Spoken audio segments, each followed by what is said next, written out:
We recently got back from a trip to New Orleans.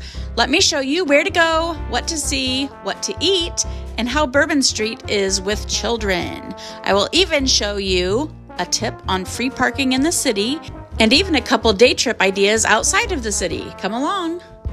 Welcome to VO's Travel. Where to go and what to see. With kids. We did drive our own car to New Orleans, so we had it there in the city with us. That was a nice little aspect to our trip. New Orleans is on the southern part of Louisiana, right next to the Gulf of Mexico. On the north is Lake Pontchartrain, and on the south is the Mississippi River. This part highlighted in red is the main part of New Orleans that you will most likely visit. It is called the French Quarter. Outside of the French Quarter is a normal, typical, large city feel with skyscrapers and busy traffic. But when you're in the French Quarter, all of the buildings are really old, the architecture is beautiful, there's really not much taller than 3 or 4 stories, and there are lots of shops and lots of different things to do and see in that little part of the town.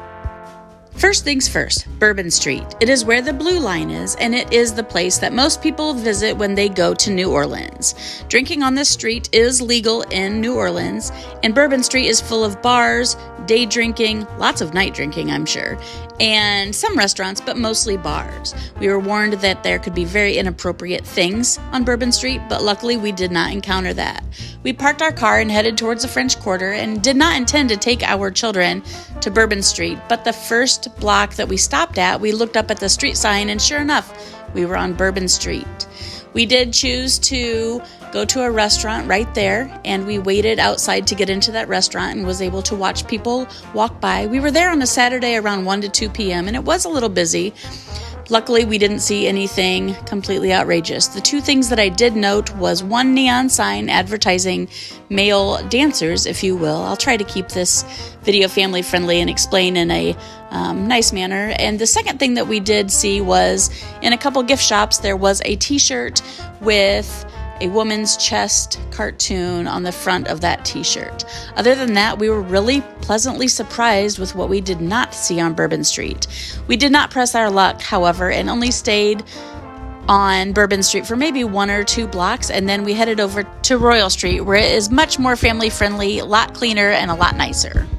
If you're looking for one of the most famous balconies in the French Quarter, head on over to 700 Royal Street. We found it, and it was beautiful, but we were a little bit disappointed to find out that they had not put out their hanging baskets yet. Next, we headed towards the Mississippi River to Waldenburg Park. It's a great place to people watch, maybe have a picnic, to sit and watch the large boats go by. It was a really quiet, nice place to just hang out and let the kids run around. Next, we headed up the river to Washington Artillery Park. It's a great place to stand and see Jackson Square, where there's a bunch of street performers, and also view the St. Louis Cathedral. Just up the road a little bit more was the famous Café du Monde, and right next to that was Central Grocery and Deli. I will tell you about both of those places at the end of this video. Next was probably the best part of our trip. But first, let me tell you about Preservation Hall. I have heard from multiple people that that is the #1 place you need to visit when you go to New Orleans. It is a truly authentic, really small concert hall where true New Orleans jazz is played. However, since we were there during COVID-19, it was unfortunately still closed. But please make it a priority to see Preservation Hall when you do go. The next best thing is Frenchman Street.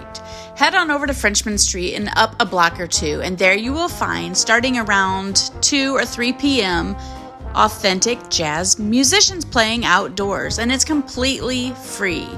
We had the time of our lives here, and these men were amazing.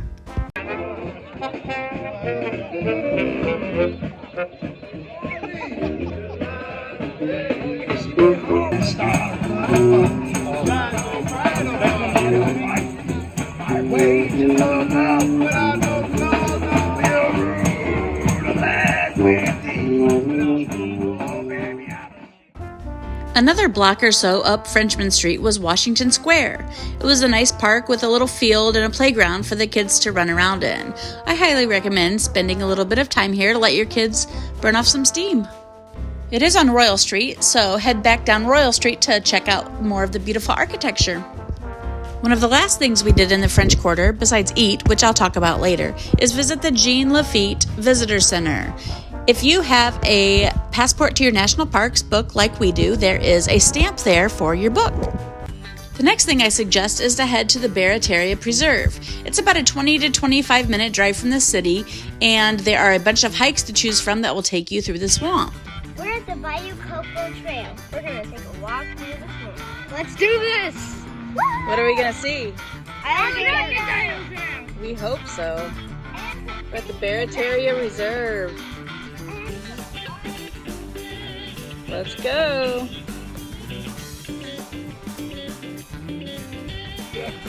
Oh, that's a baby alligator. Where is that?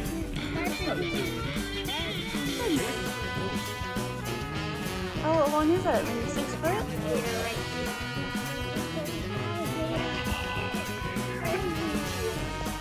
In addition to alligators, we saw lizards and all kinds of really cool birds, including an actual owl. They have a great visitor center too for another stamp in your book. There was also a great area to learn more about the swamp. Next, we headed north of the French Quarter to City Park. City Park is 2 times the size of New York's Central Park. There's all kinds of things to do there, walking paths, there's the Museum of Art, there's actually a Café du Monde. There's lots of things to rent, including family bikes, single bikes, swan boats, and kayaks. We opted for the bikes and had a little stroll through the city, or not the city park. There's fountains to see, there's people to watch, there's all kinds of things to do here. But I think one of our favorites was the Singing Oak. The Singing Oak is a huge tree in the southeastern corner of the park that has multiple wind chimes.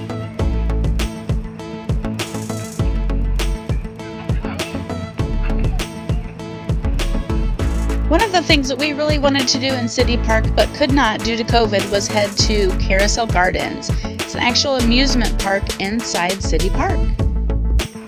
Right next to City Park is the cemetery, St. Louis Cemetery number 3.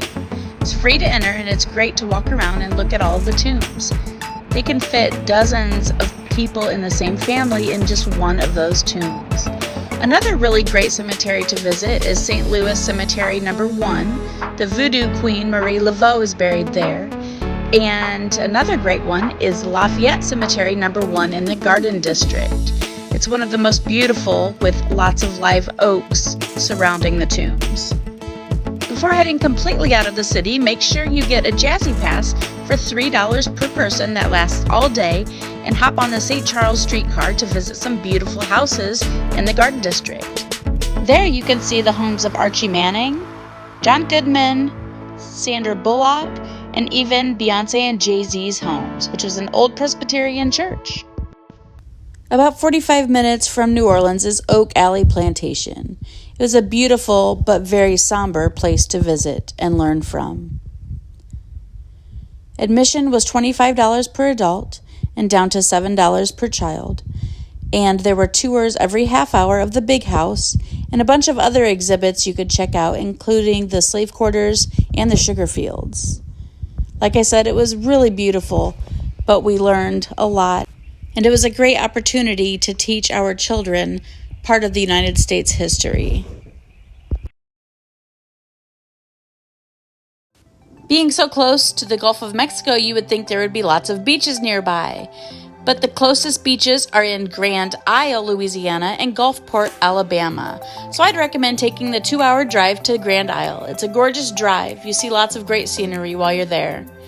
They have a state park at the end of that island. It costs $3 per person to enter, and the beaches are fantastic. They also have a really huge pier that you can walk out on while you're there. While you are there, make sure to stop by Dean Blanchard Seafood. They may just have fresh seafood available for purchase, and if you're lucky, you might even see a fish or a shrimp boat being unloaded. My kids thought it was a really cool thing to watch, but it was also really smelly. The Starfish restaurant was a great stop for lunch, and it was really cute to watch the locals sit and chat about their daily activities. The food was really good too. While back in New Orleans, a great thing to do at sunset would be to take the ferry over to Algiers Point. It's $2 per person one way, and while you're there, as soon as you get off the ferry, there's the Jazz Walk of Fame. You download an app and it plays information and songs on your phone while you walk along the sidewalk and come along each lamppost. It's also a great place to sit and watch the sunset with New Orleans as the backdrop. We did so many great things on our trip, and one was a swamp tour. We went with Cajun Encounters in the Honey Island Swamp. Another great tour company is Dr. Wagner's Honey Island Swamp Tours. They seem to be a little bit more mom and pop, low-key, while Cajun Encounters is a little bit more touristy. Dr. Wagner's was filled up for the day, so make sure you make your reservations ahead of time. However, our experience with Cajun Encounters and Captain Barry was amazing. We saw houses on the swamp. We even saw the wishing tree from Disney's The Princess and the Frog. That was a really cool touch for our daughter. We saw wild animals, alligators, this wild pig, raccoons, tons of birds. It was really just an amazing experience. You cannot go to New Orleans and not do a swamp tour. The cost for Cajun Encounters was $25 per adult and $15 per child. Last but not least, you have to visit Mardi Gras World. It's a warehouse down by the river where you can watch the people actually make and create floats and sculptures for the Mardi Gras parade. You start with a 15-minute video that explains all about it, and then you get to walk through the warehouse on your own time and check out everything that they have made for previous parades. The kids really loved it. It was really colorful. They had a really cool gift shop, and it was just a really great end to our trip in New Orleans. And now for the food. On Bourbon Street, you need to stop at the Olde NOLA Cookery. They had amazing, authentic food that we all loved. Next is Brennen's. They actually invented the bananas Foster.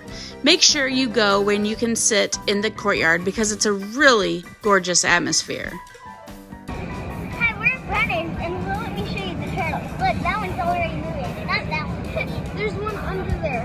Yeah, and there's one under there too. That's Ellie. This is their courtyard. This is their courtyard, and everything here is like, this is the fan, and we're in New Orleans, Louisiana, and this is their fanciest dessert place here. What dessert did this place invent?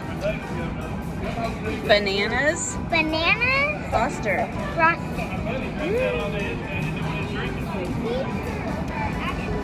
When you're down by the river in the French Quarter, make sure you stop at Central Grocery. They invented the muffaletta. It's a cold cut sandwich filled with Italian cold cuts and lots of olives. It's really good. When you're out by City Park, you have to stop at Parkway. They invented Poboys. They have anything from normal Italian sandwiches to seafood Poboys. We loved every single sandwich that we tried there, and it was an amazing environment. Most of the seating was outdoors. Although we did not try the official Café du Monde down in the French Quarter, we did try the one in City Park. It's so beautiful and much cleaner than the original one, and the Café au lait and beignets were just as good. I'm sure you've heard from everybody else, but beignets is a treat that you have to try when you go to New Orleans. Probably our all-time favorite restaurant was ACME Oyster House. You can sit and watch them shuck the oysters, but they are known for their char-grilled oysters, which are to die for. I was a little leery trying them because I've never wanted to eat raw oysters, but these char-grilled oysters were on point. All of the food there we had was amazing, including alligator bites. The kids' meals were only $5.99 a piece, which was a nice treat. Our whole family really loved it. And for dessert, you have to stop at Chez Pierre. The desserts range from about $4 to $7 for a personal-sized dessert, and there was a ton to choose from. We went with the mousse chocolate cake, and our boys went with another different type of chocolate cake that I can't remember the name of. It was amazing, and you have to try their Vietnamese iced coffee. Now for the free parking tip. You'll head to Harrah's, just outside of the French Quarter in New Orleans, and park in their parking garage. You'll head inside to their customer service desk and apply for their rewards program. They will hand you a card, which you will keep on hand, and you will use that card to play 30 minutes of any gambling. You can do even just the penny slots for 30 minutes. But as long as you play 30 minutes per day, you get 24 hours free parking. So when you're done playing for the day, just simply walk out the doors and walk to the French Quarter, which is about a 5 or 10 minute walk from Harrah's. You can do that every single day that you're there. Another tip I like to use for parking is the app Spot Hero. You open the app, choose a place, and book a start time and a finish time that you would like to park, and it will give you a map with lots of different options. You choose the option that is right for you. It will give you the exact address and the cost. You select that, you pay through the app, and you are good to go to drive straight to that location and park for that time frame. It's super simple. That about sums up our vacation to New Orleans. We were there for 3 full days and about a half of an afternoon, and that was plenty enough time, including a full day at the Grand Isle Beach. I really recommend this city and surrounding area to any family to go to, despite what you've heard about Bourbon Street. Thank you so much for watching, and I hope you remember to choose joy and take all of the pictures.